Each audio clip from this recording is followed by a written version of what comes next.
और फिर top cover उठा के देखेंगे कि हमने जो लिए। और अब हम देखेंगे कि फ्रंट पैनल को रिमूव करने के लिए हमें कौन कौन से स्क्रूज़ को रिमूव करना पड़ेगा। कनेक्ट कर लेंगे, इसको नॉर्मली पुल करना है और ये डिस्कनेक्ट हो जाएगी। उसी तरह एक यहाँ पे साइड पे,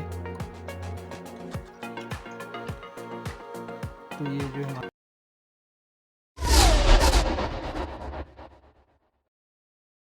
hello friends, welcome to my channel GA tech pro. तो आज हम इस AV रिसीवर को ठीक करेंगे जो यामा का है 3067। और इसमें जो इशू आ रहा है वो ये है कि ये स्टार्ट नहीं हो रहा। जैसे कि हम इस बटन को प्रेस करके देखेंगे तो कोई भी फंक्शन यहाँ से नहीं चल रहा। तो ये होता है इस वजह से क्योंकि जो फ्रंट पैनल है उसमें कुछ प्रॉब्लम होती है। तो आज हम देखेंगे कि उसको कैसे फिक्स करना है। तो सबसे पहले हम जितने भी स्क्रूज हैं टॉप कवर के उन सबको अनस्क्रू कर लेंगे और फिर टॉप कवर उठा के देखेंगे कि हमने जो अपना फ्रंट पैनल है उसको कैसे रिमूव करना है। तो हमने अब अपना टॉप कवर रिमूव कर लिए और अब हम देखेंगे कि फ्रंट पैनल को रिमूव करने के लिए हमें कौन कौन से स्क्रूज को रिमूव करना पड़ेगा। तो यहाँ पे एक स्क्रू तो ये वाला है और एक स्क्रू इसमें ये साइड पर है और इसमें 1 2 3 4 और ये 5 स्क्रू नीचे हैं। तो फटाफट इन सभी स्क्रूज़ को रिमूव करते हैं और जो फ्रंट पैनल है उसको यहाँ से डिस्कनेक्ट करके चेक करते हैं कि जो हमारा इशू है वो कहाँ पर है। फ्रंट पैनल रिमूव करने से पहले हमें देखना पड़ेगा कि हमें कौन कौन सी केबल्स को डिस्कनेक्ट करना है यहाँ से, ताकि जब हमारा फ्रंट पैनल रिमूव हो तो खींचने के कारण कोई केबल टूट ना जाए। तो हम देख लेते हैं यहाँ पे एक तो ये रिबन केबल है बड़ी सी, इसको हम सबसे पहले डिस्कनेक्ट कर लेंगे। इसको नॉर्मली पुल करना है और ये डिस्कनेक्ट हो जाएगी। उसी तरह एक यहाँ पे साइड पे एक केबल है ब्लैक कलर की,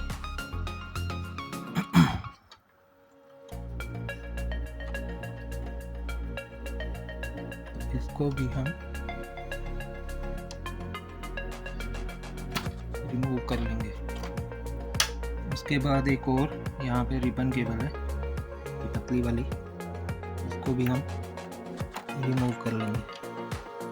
और फिर उसके बाद एक ये है पावर केबल जो इस बोर्ड को पावर देती है फ्रंट वाले को, इसको भी हम रिमूव कर लेंगे। इसमें एक क्लिप है जिसको हमें नॉर्मली उठाना है और वायर को बाहर पुल कर लेना है। लेकिन रिमूव करने से पहले हमें ये देख लेना है कि इसकी कलर कोडिंग किस तरफ है, यानी कि जो ग्रे वायर है वो हमारी एक्सट्रीम राइट की तरफ है, ताकि वायर जो है जब हम इसको दोबारा कनेक्ट करेंगे तो उल्टी ना जुड़ जाए। तो भी हमने ऑलमोस्ट सारी केबल्स को डिस्कनेक्ट कर लिया है। देखते हैं कोई और केबल तो नहीं रहेगी, एक ये केबल रहेगी।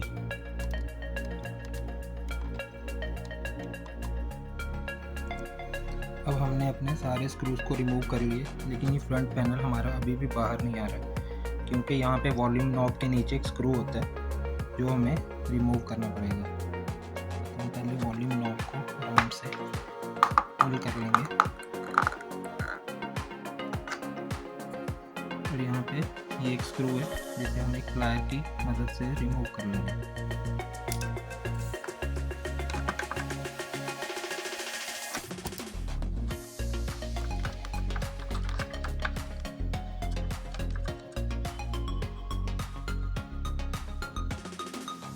तो सारे स्क्रूज रिमूव हो गए। अब हम अपना जो फ्रंट पैनल है उसको जेंटली बाहर की तरफ पुल करके देखेंगे कि वो रिमूव हो रहा है।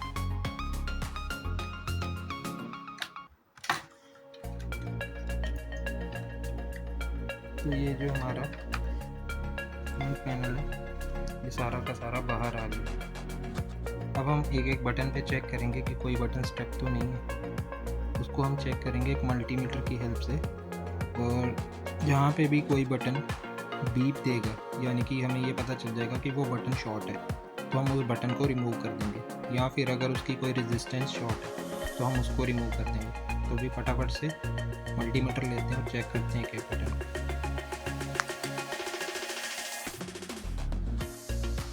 तो हम चेक करेंगे बटन्स को।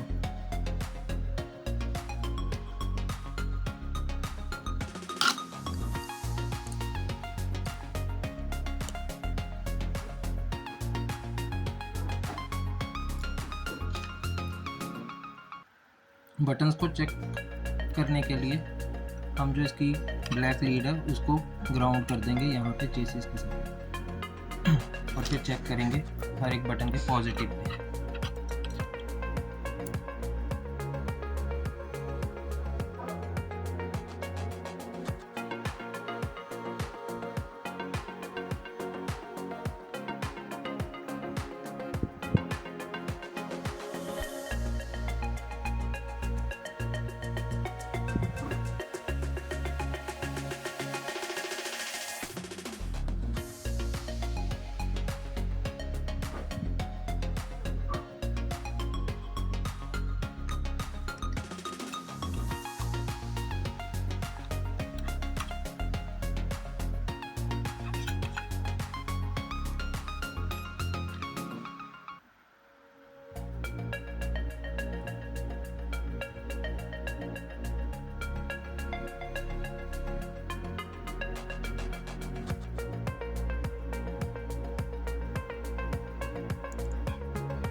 तो हमने जैसे सारे बटन चेक कर लिए, तो सिर्फ एक ये वाला बटन है जो कि शॉर्ट है, जिसकी वजह से पूरा पैनल जो है डिसेबल हो चुका है। ऐसा इसलिए होता है क्योंकि जितने भी बटन्स हैं वो सारे सीरीज़ में लगे होते हैं। तो अगर एक भी बटन स्टक होगा या दबा रह जाएगा या किसी वजह से वर्किंग में नहीं होगा या अगर उसकी कोई रेजिस्टेंस ख़राब हो जाएगी तो पूरा पैनल काम करना बंद कर देगा। इवन कि जो इसका रिमोट कंट्रोल है वो भी इसी के साथ कनेक्ट होता है, तो वो भी बंद कर देगा। तो अब हम फटाफट से इस बटन को चेंज करेंगे। चेंज करने के लिए हमारे पास इस तरह का एक टूल होना चाहिए। ये टूल क्या है कि ये एट ए टाइम सोल्डरिंग भी करता है और एट ए टाइम जो यहाँ पे पुरानी सोल्डरिंग होती है उसको वैक्यूम करके ऊपर पुल भी कर लेता है। तो इससे क्या होता है कि पुरानी जितनी भी सोल्डरिंग है वो रिमूव हो जाती है और जो हमारा बटन है वो आराम से रिमूव हो जाता है बिना किसी ट्रैक को ख़राब करे। तो ये वो माइक्रो स्विच था जो ख़राब था, जिसे हमें रिमूव कर लिए और उसकी जगह हमने नया बटन लगा दिए। तो अब फटाफट से सारे कनेक्शंस दोबारा करते हैं और चेक करते हैं कि हमारा फ्रंट पैनल अब वर्किंग में आ गया या नहीं। तो अब हमने अपना जो फ्रंट पैनल है उसको दोबारा से असेंबल कर दिए और जितनी भी केबल्स हमने रिमूव की थी, यानी कि ये रिबन केबल, ये ब्लैक केबल और यहाँ से जो हमने एक पावर केबल रिमूव की थी उसको हमने वैसे ही लगा दिए जैसे हमने रिमूव किया था। अगर आपको ये डाउट है कि ये वाली केबल्स जो हमने उतारी हैं वो हम दोबारा कैसे लगाएं, या अगर हमें भूल गया कि हमें उसे गलत पोलैरिटी में तो नहीं लगा देंगे, तो उसके लिए फिर आप ऐसा करें कि इसको रिमूव करने से पहले इसकी एक वीडियो बना लें या फिर एक पिक्चर खींच लें, जिससे कि आपको ये पता चलता रहे कि आपने जो भी केबल रिमूव की थी वो कहाँ से की थी और उसकी पोलैरिटी क्या थी। तो फटाफट से इसको पावर से कनेक्ट करते हैं और देखते हैं कि क्या हमारा AV रिसीवर ऑन हो रहा है और क्या इसके बटन फुली फंक्शनल है। तो देखिए हमारा रिसीवर जो पहले ऑन नहीं हो रहा था अब ऑन हो रहा है। तो अब इसका चेक कर लेते हैं कि इसके जो बटन है वो भी फुली फंक्शनल है या नहीं। तो ये इन्फो का बटन चल रहा है, मेमोरी का बटन, प्रीसेट, सीन्स,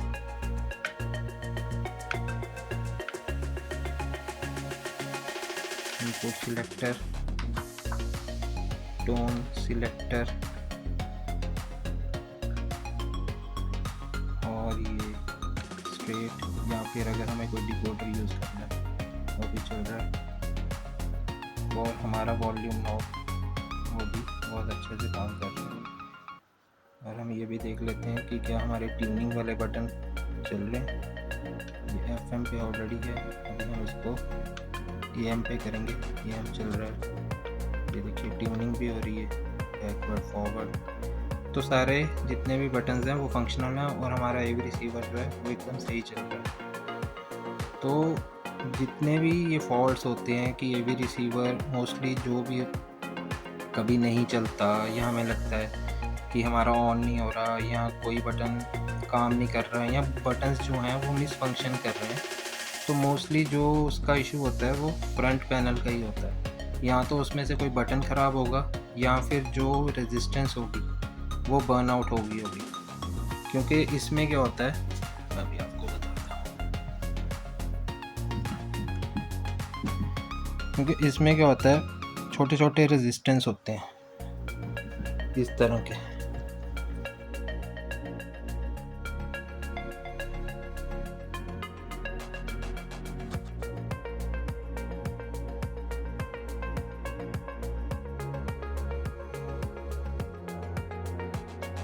तो कभी कभार क्या होता है ये भी जल जाते हैं। तो आई होप आपको ये वीडियो पसंद आया होगा। अगर पसंद आया तो लाइक और शेयर कर दीजिए, और अगर चैनल पर नए हैं तो चैनल को सब्सक्राइब कर दीजिए। और अगर आपका कोई भी सवाल है AV रिसीवर को लेकर, और अगर आपको कोई भी कनेक्शन नहीं समझ आया तो आप मुझसे कमेंट सेक्शन में पूछ सकते हैं।